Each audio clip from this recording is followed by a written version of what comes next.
शूर्पणखा अपना रूप तो बदल ली लेकिन विचार तो नहीं बदल पाई, राक्षसी विचार।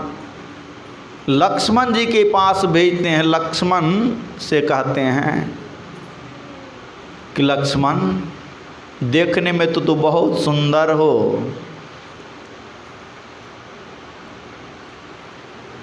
विवाह तू कर लो हमसे। बोले लक्ष्मण जी बोले कि हे सुंदरी तो हमसे विवाह करे। विवाह तो कोई करता है जीवन में सुख पाने के लिए, हमसे वह सुख नहीं मिलेगा। क्यों नहीं मिलेगा? हम तो उनका दास हैं। दास मतलब होता है अधीन में रहने वाला, नौकर। हम तो उनका सेवक हैं, दास हैं। और तो उनके अधीन में रह करके सुख कैसे मिलेगा? पराधीन सपने हो सुख नाही।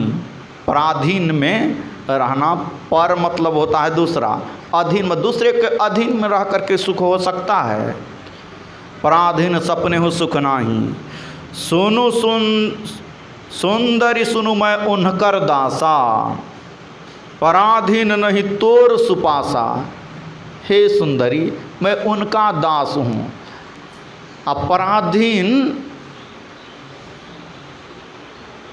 पराधीन नहीं तोर सुपासा।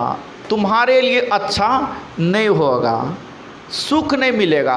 अब उनके अधीन में रह करके काम करना पड़ेगा तो सुख नहीं मिलेगा।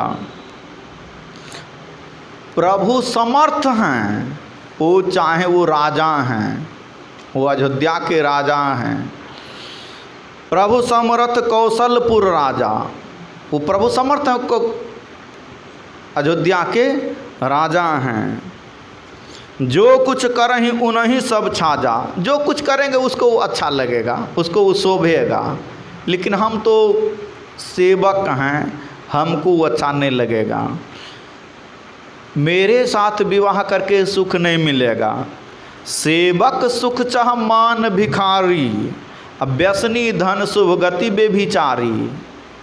सेवक सुख चाहे, सेवक को सुख नहीं मिल सकता है। किसी के यहाँ हम जा रहे हैं मजदूरी करने के लिए, किसी के यहाँ नौकरी करने के लिए, और हम चाहे वहाँ से पंखा लगा करके सो जाएं तो संभव है? नहीं न है। सेवक सुख चाहे और मान भिखारी, किसी के यहाँ भिक्षा मांगने के लिए जाएं।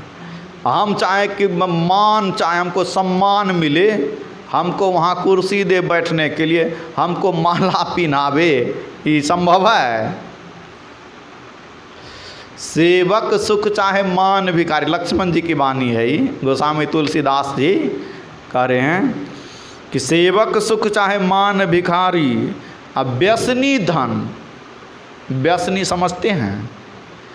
व्यसन मतलब होता है आदत।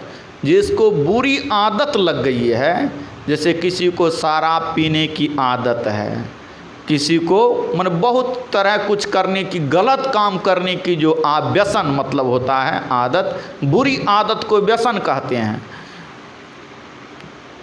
तो व्यसनी धन चाहे, बुरी आदत वाले धन चाहे, नहीं होगा। व्यसनी धन शुभ गति बेभिचारी। शुभ गति हमको मोक्ष मिले,